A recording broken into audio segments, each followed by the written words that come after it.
This video is going to be titled How to Write a Git Commit Message Properly, which means I'm probably going to get two different types of people coming here.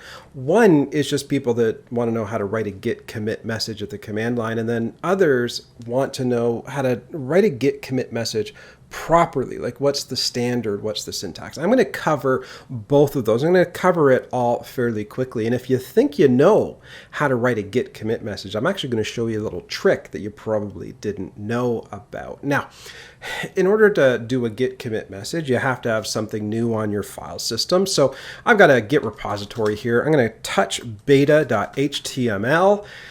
A new file gets created on my file system. There's beta.html.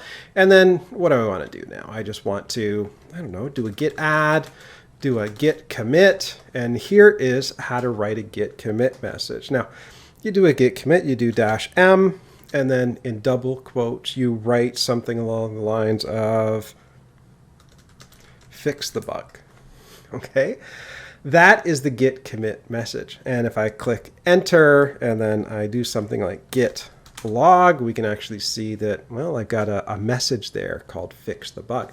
Now, before I did that, I actually did another commit, and the previous commit had a heading to it, a title, but it also had a body. So one of the rules, when we start getting into what are the rules of doing commits and what are the best practices, one of the best practices is that your commit should have a title and they should have a body. And you should always put a blank line between the subject line and the body. Now, how do you do that with a normal git commit message? Well, let's touch Charlie over here. That doesn't sound Christian. Charlie.html, git add dot git commit -m, fix the Charlie bug. Okay, so that's going to be the title. Now, if you want a body and you want to add the body through the git command line, you just use the -m again and you say, hey, this is more detail about that fix. Okay, now I guess one of the other Git rules is probably write your git commit message with proper spelling. And if I do a git log here, you can see that I think I spelled something wrong there, the fixed, but you get the idea. So anyways, that's a little trick for you. So if you already knew how to do a git commit message, I bet you didn't know how to add a body to your commits at the command line. That's how you do it. You just do that second M there. So that's kind of a cool little feature. Okay, now, we showed you how to do it. What is the proper way to do it? What's the rules? Well, there's some rules that are just about best practices, and then there are some rules that are just kind of hard limitations. So, a hard limitation is the subject line should be 50 characters or less, and the body should get wrapped at 72 characters. It's just because old systems are 72 characters long, and so rather than just typing everything on one line, you should actually physically put a carriage return in. Do you know what a carriage return is? The kids don't know what carriage returns are. That's a typewriter term.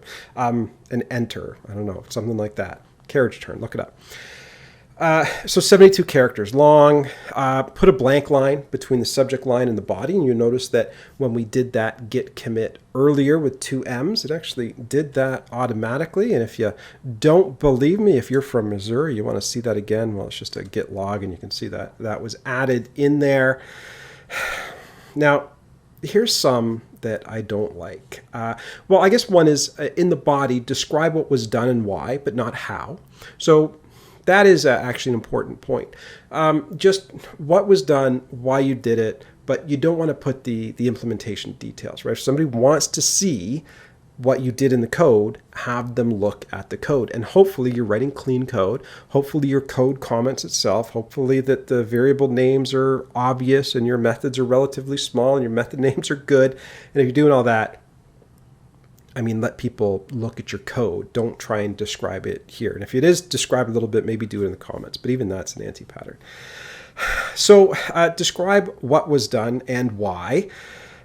Don't put a period at the end of the subject line. That's just convention. Capitalize only the first letter. Okay, it's not a newspaper headline, just the first letter is capitalized. That's it. Then one of the other things that people say, and I totally disagree with this, is use the imperative mood.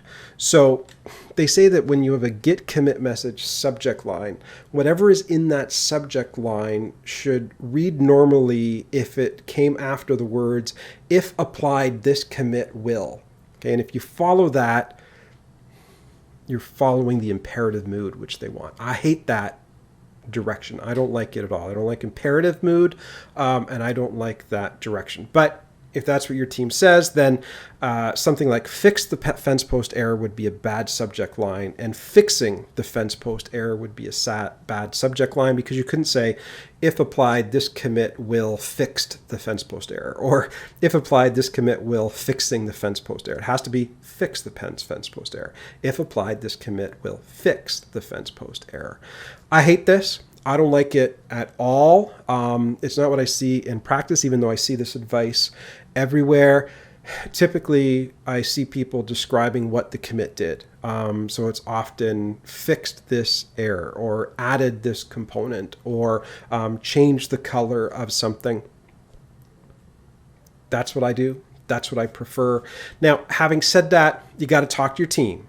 Okay, so if your team's got a direction, you got to follow what the team does. And if it's imperative mood, you got to follow what the team does. But as I said, for me, that seems like a rule that isn't helpful at all. I think it's ethnocentric, because I think that in different languages, the way grammar works in different languages, you can't always pull that off. So I don't like it, but check with your team. Now, one of the best practices that I see, and whenever I want to know what's the best way to do something, I always look out in the industry and I look for people that are better than me and better looking than me, smarter than me, more successful than me. And I look at what they're doing and I try and copy it. And one of the repositories I think looks beautiful, and I go on to GitHub, take a look at it, is Angular.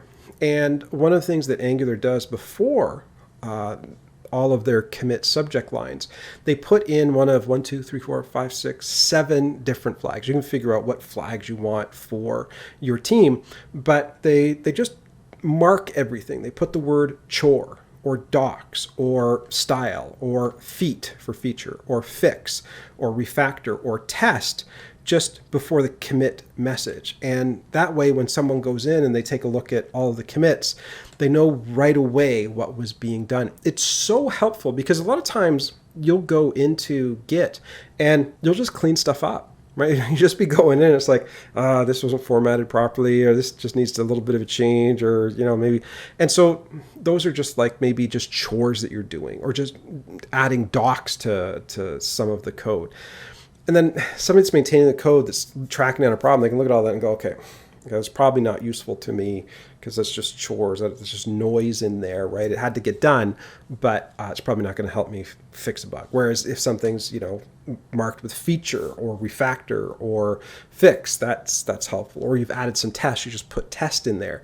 That is really beneficial. So for me, if I'm in a project, that is one of the things I highly suggest that the team embraces. And again, projects aren't built by individuals. Projects are built by teams. And the bottom line here is you got to figure this out with your team, right? Okay. There's standards, there's guidance, there are certain tags that you can put on your commits, or words that you can start your commit with that provide other people more detail. But it's got to be something that the team agrees to and helps the team do their work better. So fundamentally, there are guidelines on how to write a Git commit message. But if you're on a team, talk to the team, find out what the team standards are, and then comply with that. And that just goes for everything in terms of coding, right? It's a team effort. Anyways, there you go. That's how you write a Git commit message properly, both technically and philosophically. If you learned something here, why don't you head over to the serverside.com. I'm the editor-in-chief over there. We've got lots of great tutorials on Git and GitHub and GitLab and Bitbucket. And I put up long-form tutorials on all of those. And I would really be honored if you took the time to watch some of them. Some of them are a couple of hours long, but they're very, very thorough. So please check those out. If you're interested in me, you can always follow me on Twitter at Cameron MCNZ. I'm the author of a few books back there. So What is Websphere? Hibernate Made Easy. Even Pickering is Springfield, which is all about how the town of Springfield is actually based on a city in Toronto in southern Ontario, Canada. And then, of course, you'll see the Darcy DeClute Scrum Master Certification Guide. I helped with some final edits there, so a lot of people are using that book to score 100% on the Product Owner and Scrum Master Certification exam. So if you're Agile and working with Scrum, definitely pick that up. It's available on Amazon. And then finally, if you're watching this tutorial, you're watching on YouTube, well, why don't you subscribe on YouTube?